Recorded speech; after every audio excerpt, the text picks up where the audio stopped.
Hey there. So for the first part of our HSPT review, I'm just going to walk through the book. This is just like I would if we were in class and I was doing it on our document camera.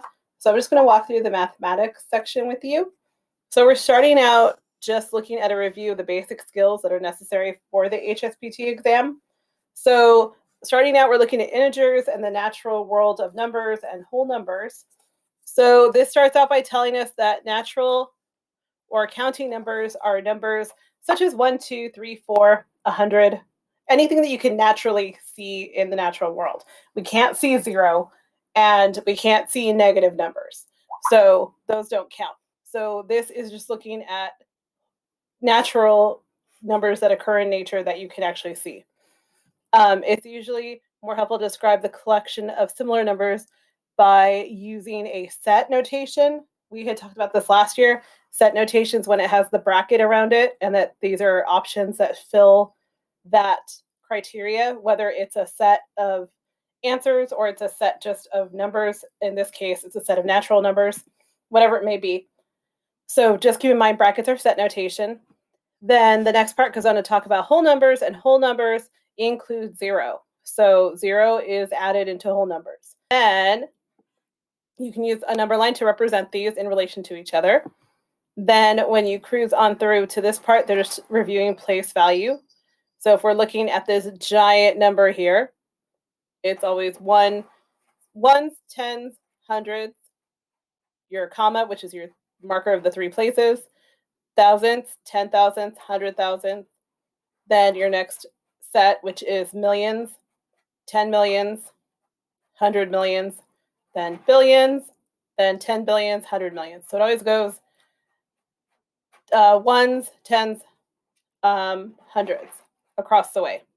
So the first marker 1,000, and then tens, hundreds. The first marker million, and then 10 million and 100 million.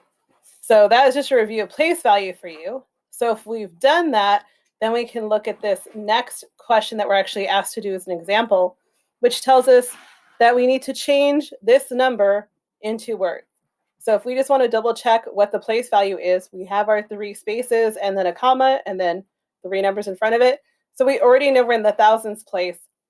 So then we need to look and see what is the thousandths number. It's 456. So it is 456,372. Pretty easy. This is probably about 5th grade math, 4th grade math. Example 2, they ask you to change 36,475,518,426 into numerals. I would say start at the back, start with the smaller part of the number. It's 426, 426, 518,000, 518,000. 479 would come next. Sorry, 479 million would come next. So I would tackle it going this way. I would do this part first because I know it's right there. I would do this part second because I know it's this part, the 518,000. And then this part is the millions, which is this part right here, 479 in the millions place, and then 36 billion in the billions place. So just put it in your place value and then use your parentheses. Sorry, not parentheses, use your commas. I am so sorry. Use your commas. So then moving on to our practice question. So this question asks you for number 1, what does digit 4 represent in the number 456? What place value is that? It's millions, right? 695,098. So we know that this 4 is in the place, we know that this 4 is in the place of millions because it's in the 3rd group, and it has to be this one because this is the 100 millions. Not because somebody already marked it in the book, because somebody did, but that's okay. But because it is in the millions place, we're smart, we're pros, we got this.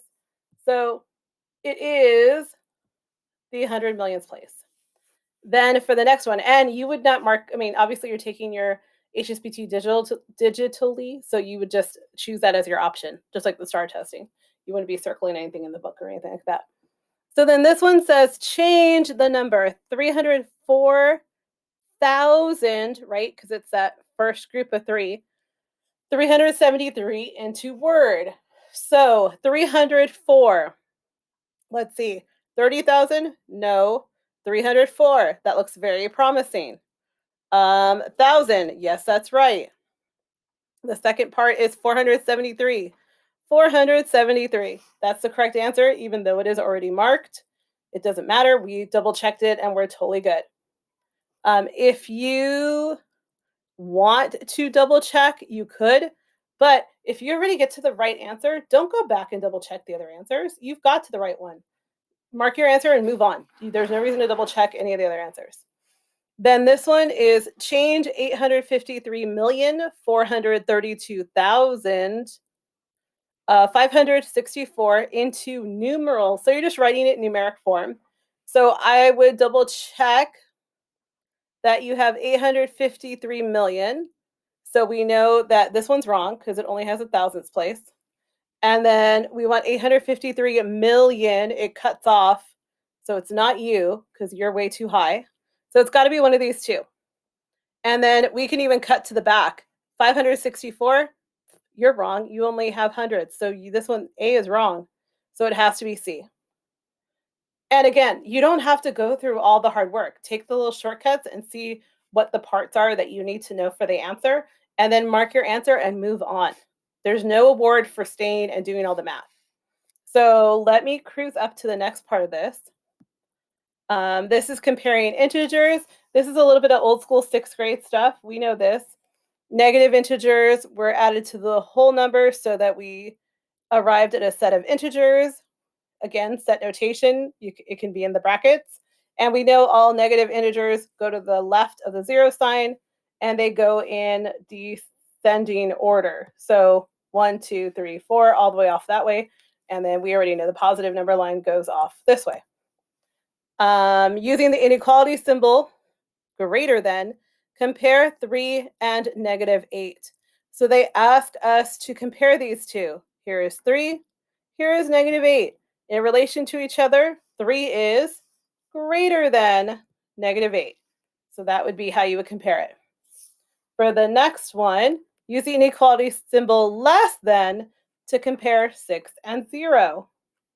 So you're comparing 6 and 0, and they're asking you to use less than. So you have to look at which one is the lesser number. It is 0, so 0 is less than 6. Pretty straightforward here. Then our next one, order the numbers 5, -1, and -2 from smallest to largest.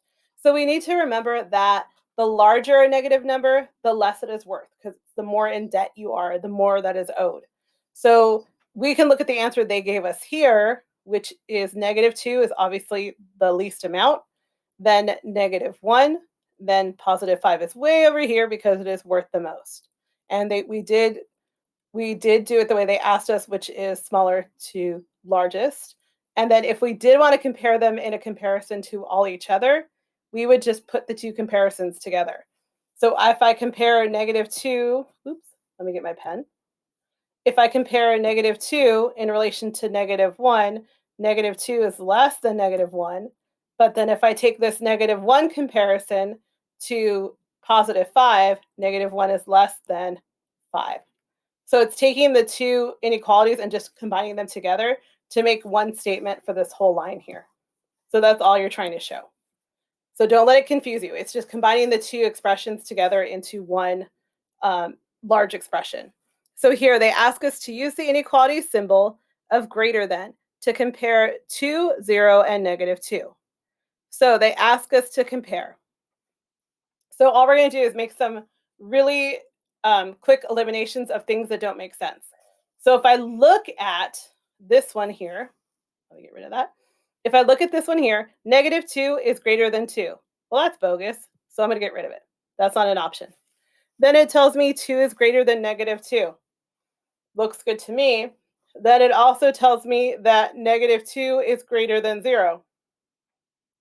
Is -2 greater than 0? No, it is not. It's actually less than 0. Then this tells me that 0 is greater than -2. That sounds good to me. -2 is greater than 0, greater than 2. That's not true. So I know this is my answer by default anyway, but I can double check it. But by default, this is totally right. 2 is greater than 0. Yes. 0 is greater than negative 2. Fantastic. That's our answer. Then if I look at this one, same thing. They're asking us to compare negative 5, 3, and negative 8. So I need to look to see, do these make sense? Ignore if anything is pre-marked or anything like that, but we're just going to go through and double check. Negative 8 is less than negative 5. It absolutely is. Is that less than 3? Yes, it totally is. So this one is actually correct. Do I need to go through and double check the rest? No, because I'm super solid that this is my answer. So I'm just going to mark it and move on. This is all about how many you get correct. So you don't want to second guess yourself and change your answer and be wishy-washy or anything like that. Like, answer and move on. So this one, same thing. Order the numbers 6, negative 2, and 0. So the comparison, 0 is greater than negative 2. That is totally correct. Negative 2 is not greater than 6. So this is not an option. Oops. Let me get my pen. Not an option. Then for this one, 6 is less than negative 2. Not an option. That makes no sense. Then this one, 6 is greater than negative 2. That sounds good. But negative 2 is not greater than 0. So that is not an option, which means by default, it is this one. 6 is more than 0. 0 is more than negative 2. That one totally makes sense. And then our next one, order the numbers negative 3, 4, and negative 1. So this tells us negative 1 is less than 4. That's totally correct. 4 is less than negative 3. Nope, that is not true. So we are not even going to entertain the thought. This one for B, it tells us negative 3 is less than negative 1. That sounds good. And negative 1 is less than 4. We're totally cool here. This is our answer. We move on. Don't second guess once you already have it done.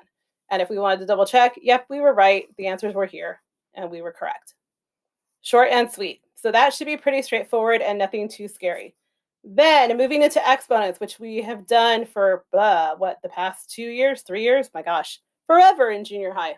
So for exponents, mathematicians have developed special shorthand. We know these. It's to show repeated multiplication. So in this case, the 6 times 6 is 6 to the second power here, because you put an exponential 2 to represent the repeated multiplication. Same thing here. 5 times 5 times 5 is 5 to the third. Same thing here. You just put the exponent for how many times you're multiplying that number by itself. Same thing goes for variables. A times a is a squared. All these b's multiplied together are b to the fifth. Pretty straightforward. So if we want to continue to do the multiplication, we could actually multiply our numbers out. We have 4 to the third power, 4 times 4 times 4, which gets us a total of 64. So if we are asked to actually simplify, it means they want us to actually do the math and work through the problem. So that being said, let's look at the next one we have here. It is, what does 5 times 4 to the third power simplify to? And if I look at this, my 5 times 4 to the third, I can do my 4 to the third first. So I know 4 times 4 is 16. They did that here. Well, they kind of grouped it differently. But I know 4 times 4 is 16. So I can do that one first. So 4 times 4 is 16. And then 16 times 4, I can do my math here. And I get my 64, right? And then I will multiply that with 5, do my multiplication there, which gets me my 32, my 320. So then I know that my answer is 320, which is what they found too. Then if I go to my example 2 here, they ask me to simplify the following powers and then select the correct answer. So all they're asking you to do, simplify, so get the answers for each one, and then compare them to each other. So in this case, I am going to simplify this one first. This one should be pretty straightforward and easy. This is 25, right? So A is 25. And then B is 2 to the fifth power. So 2 times 2 is 4. 2 times 2 is 4 times 2 times 2 times 2. Easiest way to do this, these two are 4. These two are 4. It's 4 times 4, right? Which gets you 16. And then 16 times 2 is 32. So I know that this one is 32. And then my last one is 2 to the third. Well, we already have that kind of here. 2 times 2 is 4. 4 times 2 is 8. So in comparison to each other, of comparing A, B, and C, if I look at these numbers, I can see that 25 is less than 32, and I can see that 32 is greater than 8, if I look at them in that order. So let's look over here. Is A greater than C? No, because 25 is not greater than 32. So not a correct answer. Is anybody equal to each other? No, they're not the same number. So that doesn't count. Is anybody equal to each other? No. So by default, it's this one without having to even compare our numbers. If we want to double check, is 32 greater than 25? Yes. Is C 8, which is 8, less than 32? Yes. So we're totally correct. Again, a lot of this is strategic looking at the answers and then making it work for you. So for example 3, we are simplifying 5 to the 2 minus 6 times 3 to the 0. Ooh, okay. So first things first, 5 squared, or 5 to the second power, is 25. So we know it's 25. So 25 minus 6. And then it says times, and our times is 3 to the 0. And remember, any number to the 0 is always 1. So 4 to the 0 is 1. 5 to the 0 is 1. So 3 to the 0 is 1. So then we're going to do a little bit of multiplication here first. Remember, order of operations. 6 times 1 is 6. And then we're going to subtract it from 25. And that's how they get an answer of 19.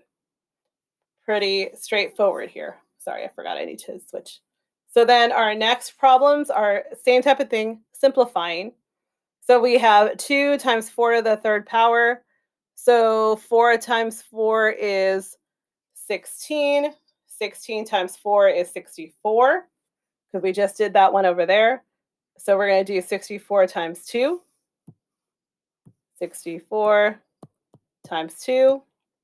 Here's, again, a little bit of strategy. 2 times 4 is 8. Your number has to end in an 8. It has to be this one.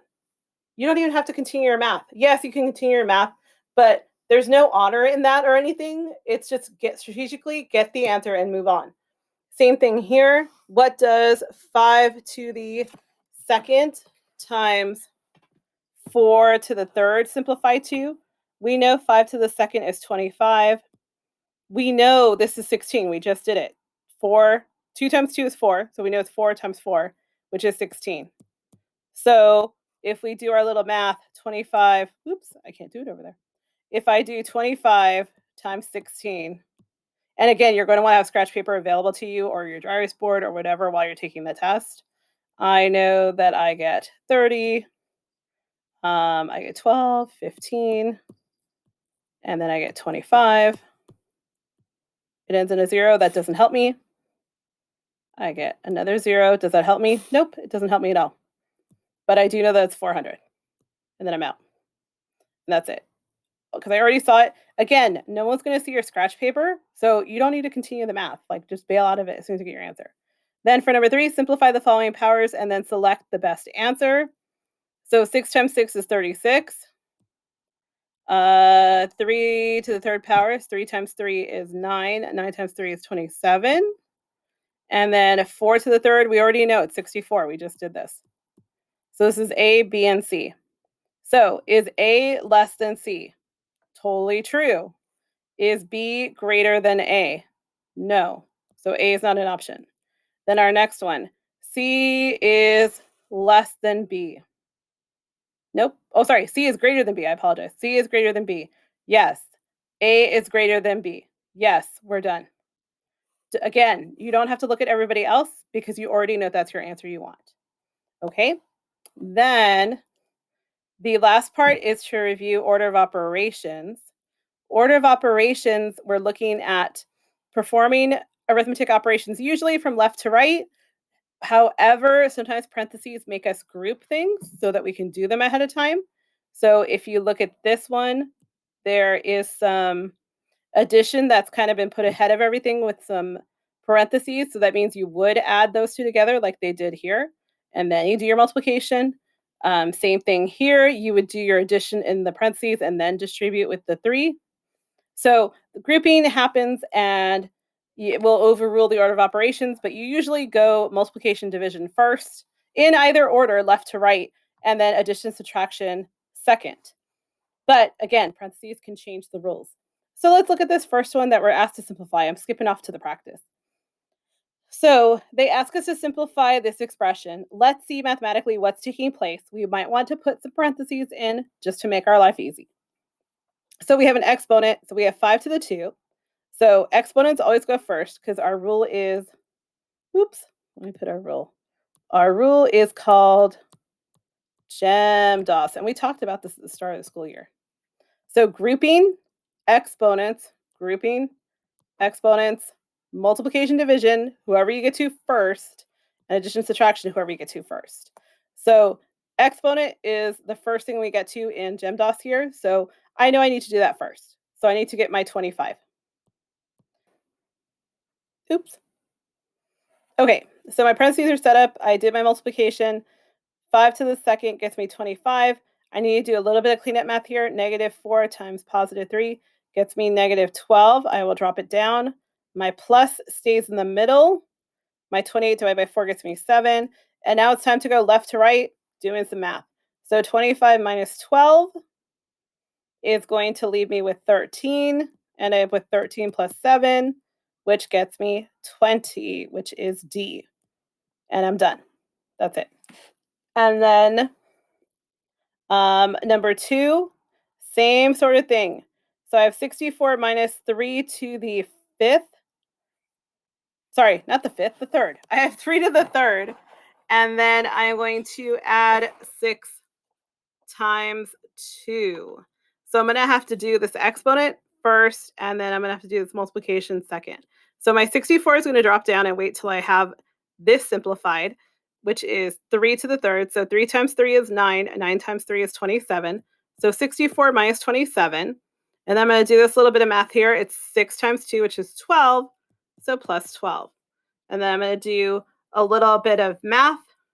It is all up to you how you want to group. If you want to do your 64 plus 12 first and then subtract the 27, you can do that. Or you can do the 64 minus 27 and then add the 12, whatever works for you. So I'm going to do 64 plus 12 and then subtract the 27. So I know I end up with 76. And 76 minus 27 is going to get me 49. Did I finish? No, but I know it's 49 because it ends in a 9. So I immediately go to that one. So the moment you start to see what the answer is, like jump on it, take that answer and go. So then here, we're going to do a little bit of cleanup math first. So I'm going to do 5 times 3, which gets me -15. Then I'm going to do 6 minus 1, which is 5. 5 times 5 gets me 25. So plus 25. My signs do not match. I have a negative and a positive doing addition. So I'm going to subtract. I get 10. Higher number sign is positive. So it is C, 10. Same thing here. A little bit of cleanup math first. 9 to the 1 is 9 times -2 to the 3rd. So it's an odd number of negatives, which tells you the answer will still be negative. So 2 times 2 is 4. 4 times 2 is 8.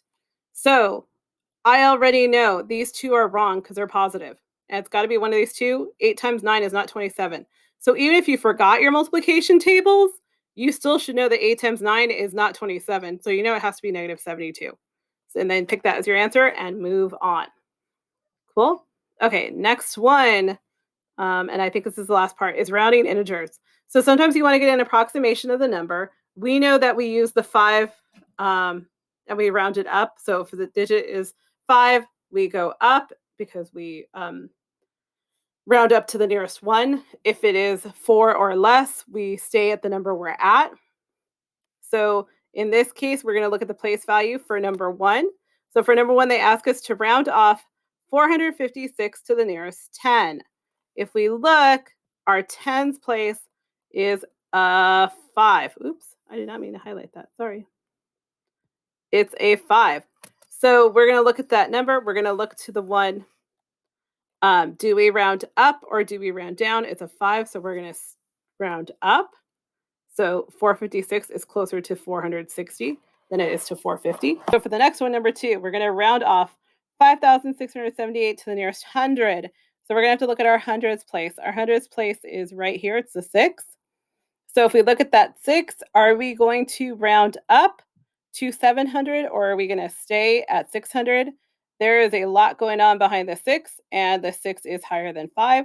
So we are going to round up, and it's going to be C, 5,700, because we round up to the nearest hundred. For this one, for number 3, we're going to look at 153, rounding off to the nearest hundred.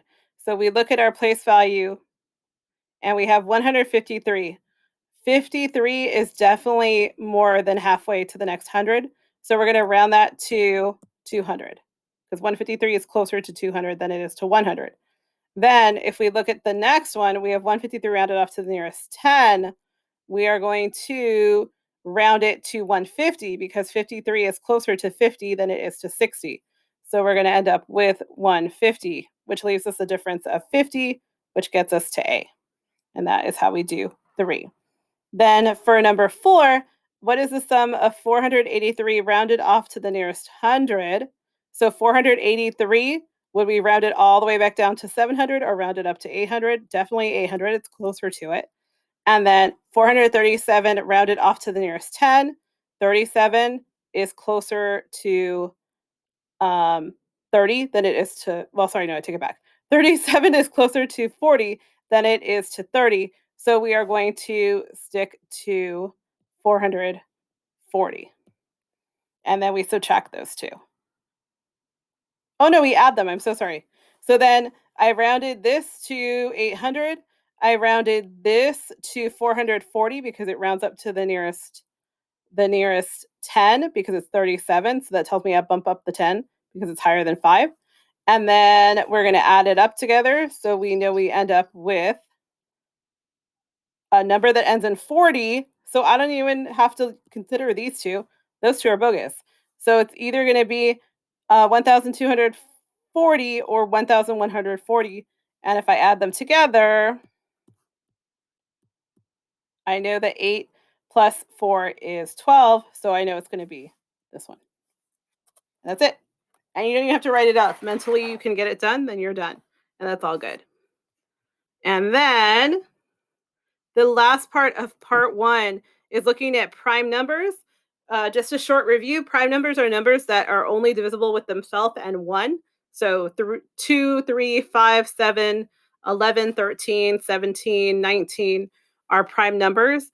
So if we look at 48, 48 is obviously not a prime number.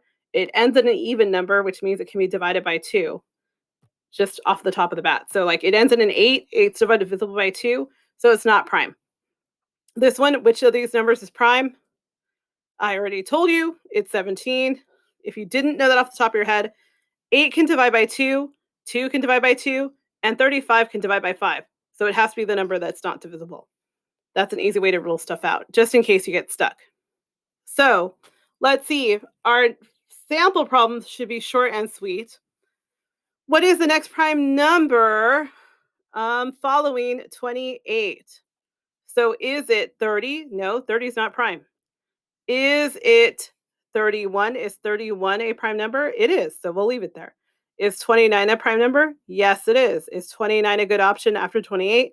Yes, it is. So we will go with 29. And we're right. Then the next one, list prime numbers between 12 and 21. We know for sure 13 is 1, and we know for sure 17 would be the next one. Not 15, because 3 times 5 is 15. So these two lists are out. Then just even looking at our answers, list the prime numbers between 12 and 21. 21 is not a prime number, so it has to be this one. So it has to be B, because they included the 21, which isn't prime. Then what are prime numbers greater than 7 but less than or equal to 13? Is 9 a prime number? No. Is 11 a prime number? Yes. Is 13 a prime number? Yes. So that's our final answer. We already could see 8 and 8 right here. That's a no-go. These two are even numbers and they're divisible by 2, so those don't count. So short and sweet. Go with your gut. Don't overthink it. Then our next one, and I think this actually is the last section, it's about factors and multiples. So Factors are the numbers that come together to make a number as a product. So in this case, 5 times 3, they multiply to get you 15. The factors of 8 are 4 and 2. So those are factors. Prime factors are the smallest parts of those factors. So if you have, let's say 4, 4 is not in prime factors. It would be 2 times 2 because those are the prime numbers. We kind of did factor trees last year. So that's pretty much what you're breaking it down into. So I'm going to skip over this. It's just talking about the GCF, which is the greatest common factor. We know that because we reviewed that in 6th grade. You're also talking about just what is the greatest common factor between two numbers. And then a multiple is the product. That's it. Multiples, products are the interchangeable. It's the same thing. So here they ask you to determine a common factor for 15 and 12. 15 is 3 times 5. 12 is 3 times 4. Fantastic. The answer is 3. No big deal there. You know 2 is not going to get you 15, so it has to be 3.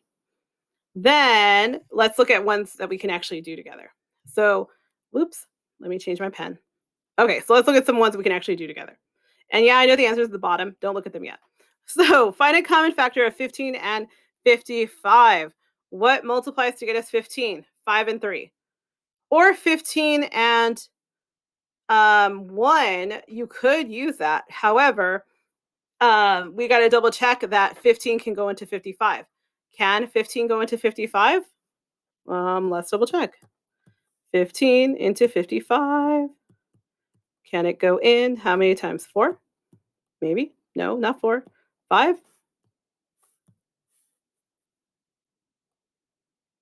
So 5. No. So then if it can't go in, it's got to be just 5. There we go. And I mean, if you already know it can't divide because it's not going to get it for you, again, I didn't finish doing my math here. I started to do it and I was like, it doesn't work. So it's got to be 5. And then our next one, what is the greatest common factor of 48 and 54? What multiplies to get us 48? 48 we can get with 12 and 4. We can get it with what else? We can get it with 6, right? 6 and 8, right? Because 4 times 8, so 8 times 5 is 40, and then 8 more is 48, so 6 times 8. This looks promising. How can we get 54? Ooh, 9 times 6 gets us 54. So how do I know that 9 times 6 gets me 54? Just off the top of my head. I know 5 plus 4 is 9, so I know it's a multiple of 9. Also, I know that 5 times 9 is 45, which is the inverse of 54. So I know it has to be the one after it. So 9 times 6 is 54. So I would take 6 as our GCF and take it at that. Are we right? Yeah, we're right. Awesome. Then for the next one, 14, 21, 30, 28. Sorry. Okay, so for the next one, number 3, 14, 21, 28, and 35 are all multiples of what number? We should all see this. They are all multiples of 7. 7 times 2, 7 times 3, 7 times 4, 7 times 5. Don't overthink it again. If you see the pattern already, just go for it. What are the prime factors that get us 30? So what does get us 30 overall? 5 times 6? Sure. Is 6 a prime number? No, but 5 is. 6 breaks apart into 3 times 2. So our factors are 3, 2, and 5. Where's that pattern? It's right here in B. That's it. So you want to break it down into the very, very small prime numbers that get you that number. So 5, 3, and 2. This is, again, the factor tree that we did back when. So that is just a review of part 1 of the math that would be contained on the HSPT. I will post part 2 as soon as I can record it and get it put onto YouTube for you all. If you have any other questions, always ask me in class. And good luck on your HSPT, and I will post part 2 as soon as I can.